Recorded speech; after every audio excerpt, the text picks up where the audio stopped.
যদি আমি আপনাকে বলি এটা প্রথম কলিযুগ নয়, বরং 2448তম কলিযুগ, আপনি হয়তো চমকে উঠবেন। আমরা তো সবসময়ই শুনে এসেছি যে 4 যুগের চক্র একবারই চলছে, এবং আমরা এখন তার শেষ ও সবচেয়ে অন্ধকার যুগ অর্থাৎ কলিযুগে বাস করছি। এই কথা সত্য, কিন্তু এটাই সম্পূর্ণ সত্য নয়। এটা আসলে এক বিশাল ব্রহ্মাণ্ডীয় কাহিনীর মাত্র একটি পৃষ্ঠা। আজ আমরা আপনাকে সময়ের এমন এক গভীরতায় নিয়ে যাব যা মানব ইতিহাসের চিন্তারও বহু আগে শুরু হয়েছে।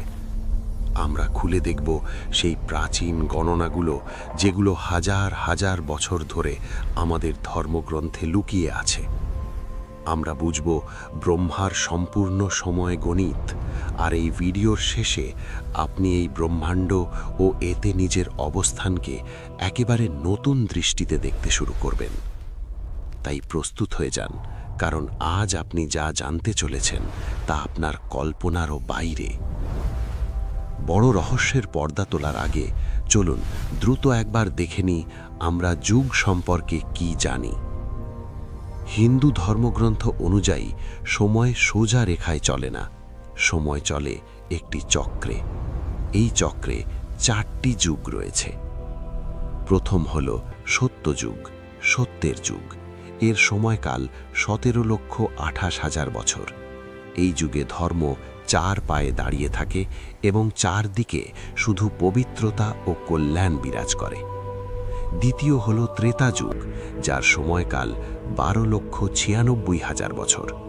এই যুগে ধর্মের 1/4 ক্ষয় হয় এবং পাপের সূচনা ঘটে, তবুও পৃথিবীতে ভালোই প্রাধান্য পায়। এরপর আসে দাপর যুগ, যা চলে 8,64,000 বছর। এই সময়ে ধর্ম ও অধর্ম সমানভাবে অর্থাৎ 50-50 ভাগে বিভক্ত হয়ে যায়। সব শেষে আসে কলিযুগ, অন্ধকারের যুগ, যেখানে আমরা এখন বাস করছি। এর সময়কাল 4,32,000 বছর। পুরাণ মতে এই যুগের শুরু হয়েছিল খ্রিস্টপূর্ব 3102 সালে, যখন ভগবান কৃষ্ণ এই পৃথিবী ত্যাগ করেন। এই যুগে অধর্ম, লোভ ও হিংসা চরমে পৌঁছে যায়। এই 4 যুগ মিলেই গঠিত হয় একটি মহাযুগ, যার মোট সময়কাল 43,20,000 মানব বছর। এটাই সেই প্রচলিত ধারণা যা আমরা সবাই জানি। কিন্তু গল্প এখানেই শেষ নয়, আসল গল্প তো এখান থেকেই শুরু হয়। একটি মহাযুগ আসলে এক বিশাল ঘড়ির মাত্র 1 সেকেন্ডের মতো। সেই ঘড়িকেই বলা হয় ব্রহ্মার সময়। আমাদের যেমন দিন রাত আছে, তেমনি ব্রহ্মারও দিন রাত আছে।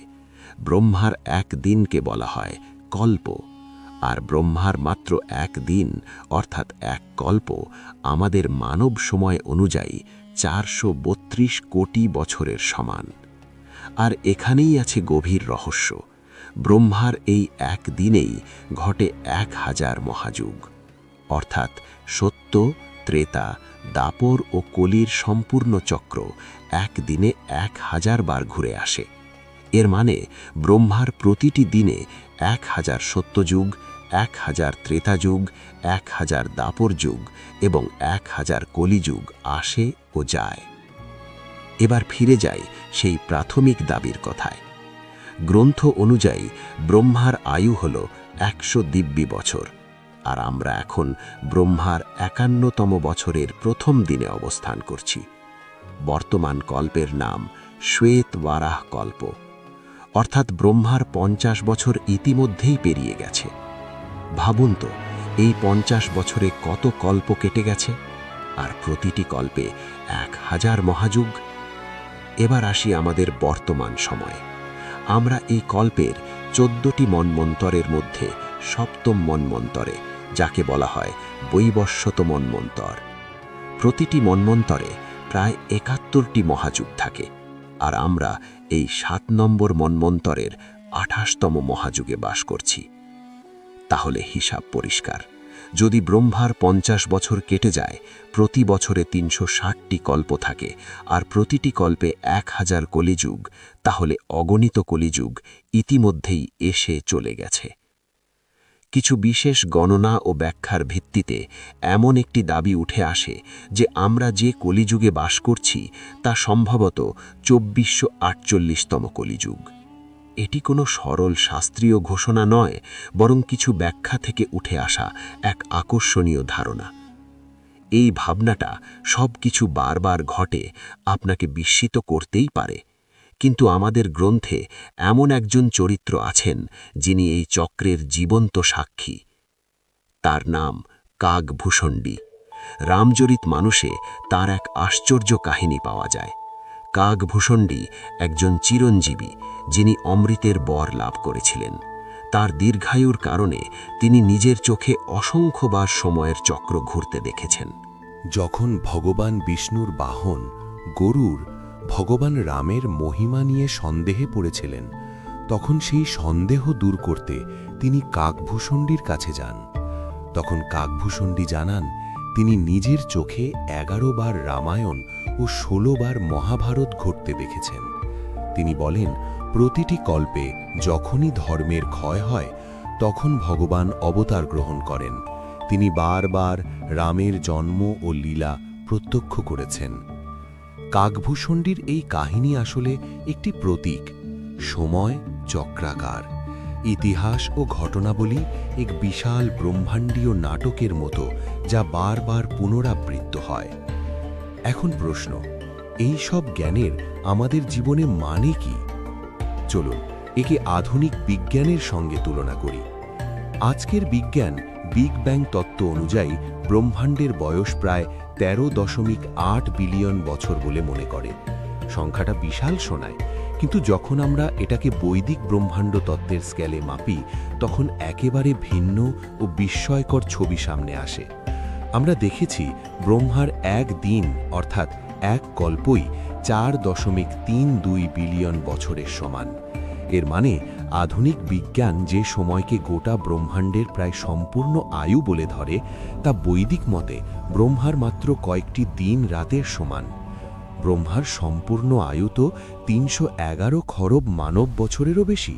এখানে উদ্দেশ্য বিজ্ঞানকে ছোট করা নয়, বরং বোঝা দরকার আমাদের ঋষিরা সময়কে কতটা অচিন্তনীয় বিস্তারে দেখেছিলেন। যেখানে বিজ্ঞান একটি ব্রহ্মাণ্ডের সৃষ্টি ও বিনাশের কথা বলে, সেখানে আমাদের গ্রন্থ হাজার হাজার বছর আগেই অসংখ্য ব্রহ্মাণ্ডের সৃষ্টি ও বিনাশের কথা বলেছে। এই জ্ঞান আমাদের বিনম্র করে। আমাদের জীবন, আমাদের সভ্যতা এই বিশাল ব্রহ্মাণ্ডীয় নাটকে এক ক্ষুদ্র কণার সমানও নয়। তাহলে কি আমরা সত্যিই 2448তম কলিযুগে বাস করছি? ব্রহ্মার গণিত ও কাকভূষণ্ডীর কাহিনীর প্রতীকগুলো দেখলে এটা এক গভীরভাবে চিন্তার মতো সম্ভাবনা বলেই মনে হয়।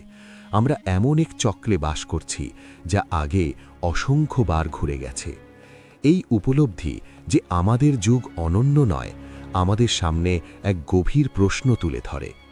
যদি সময় এত বিশাল ও প্রায় অনন্ত হয়, যদি সবকিছু আগেও হয়ে থাকে এবং আবার হবে, তাহলে এই ছোট্ট জীবনের প্রকৃত উদ্দেশ্য কি? সম্ভবত উত্তর লুকিয়ে আছে কর্মের নীতিতে। হয়তো এই চক্রাকার নাটকে আমাদের কাজ হলো নিজের ভূমিকাটি সঠিকভাবে পালন করা, ধর্মের পথে চলা এবং এই বিশাল পরিকল্পনায় নিজের পক্ষ থেকে একটি ইতিবাচক অবদান রাখা। এই গভীর প্রশ্নে আপনার মতামত কি? নিচে কমেন্টে অবশ্যই জানান।